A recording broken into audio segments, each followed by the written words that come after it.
মুসলিম জাতিসত্তা গঠনের যে ঐতিহাসিক ধারা, এই ধারার যারা রাজনীতি করে জাতীয়তাবাদী দল বিএনপি সেই ধারারই প্রতিনিধিত্ব করে। বেগম জিয়া আমাদেরকে বলেছেন অনেক সময় যে দেখেন হুজুর, আমরা ইসলাম প্রতিষ্ঠার রাজনীতি আমরা করি না, ঠিক, তবে আমাদের পরিষ্কার অবস্থান হলো এই যে আপনারা যদি ইসলাম প্রতিষ্ঠা করবার জন্য দেশে রাজনৈতিকভাবে সামনে অগ্রসর হয়ে যেতে পারেন, ঠিক, আমাদের বিএনপির পক্ষ থেকে সহযোগিতা পাবেন, বিরোধিতা পাবেন না। এই যে আজকে হাবিবুন নবী খান সোহেল ভাই যে কথাটা বললেন, অনেকেই বিএনপি এবং আওয়ামী লীগকে এক পাল্লায় পরিমাপ করে। আমি মনে করি এটা অনেক বড় অবিচার। কথা কিন্তু আসলেই সত্য। বিএনপি এবং আওয়ামী লীগ কখনোই এক নয়। আওয়ামী লীগও ইসলামিক রাজনৈতিক সংগঠন নয়, বিএনপিও ইসলামিক রাজনৈতিক সংগঠন নয়, তবে এই দুটির মধ্যে ঐতিহাসিক অনেক ব্যবধান রয়েছে। সেই ব্যবধানটার কথা আমি আরেকটা উদ্ধৃতি দিয়ে একটু স্মরণ করিয়ে দিতে চাই। বাংলাদেশ জাতীয়তাবাদী দলের একজন মরহুম নেতা, সাবেক মন্ত্রী চৌধুরী কামাল ইবনে ইউসুফ, আপনাদের অনেকের নাম মনে থাকার কথা।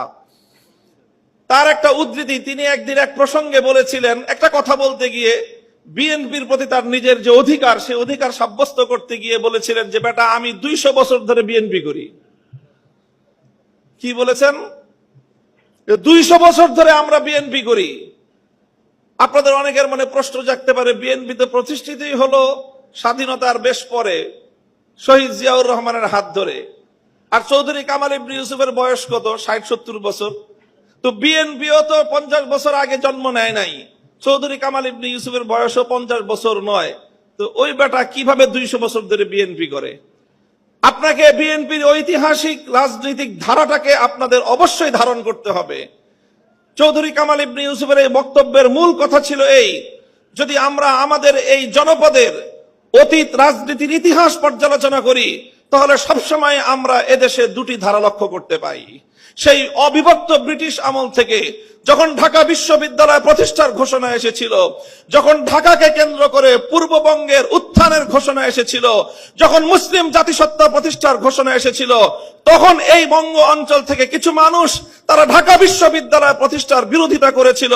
তারা ঢাকাকে কেন্দ্র করে পূর্ববঙ্গের উত্থানকে ঠেকিয়ে দিতে চেয়েছিল, যারা মুসলিম জাতিসত্তার বিরোধী ছিল। এই ঐতিহাসিক ধারা সেই ব্রিটিশ আমল থেকে চলে এসেছে। আর এই ধারায় এইভাবে দুটি ধারা প্রতিষ্ঠিত হয়েছে, সংঘাত চলেছে, লড়াই চলেছে। একটি ধারা ছিল পূর্ববঙ্গ কেন্দ্রিক এই বাংলাদেশি জাতীয়তাবাদ তথা মুসলিম জাতীয়তাবাদের, মুসলিম জাতিসত্তা গঠনের যে ঐতিহাসিক ধারা, এই ধারার যারা রাজনীতি করে জাতীয়তাবাদী দল বিএনপি সেই ধারারই প্রতিনিধিত্ব করে।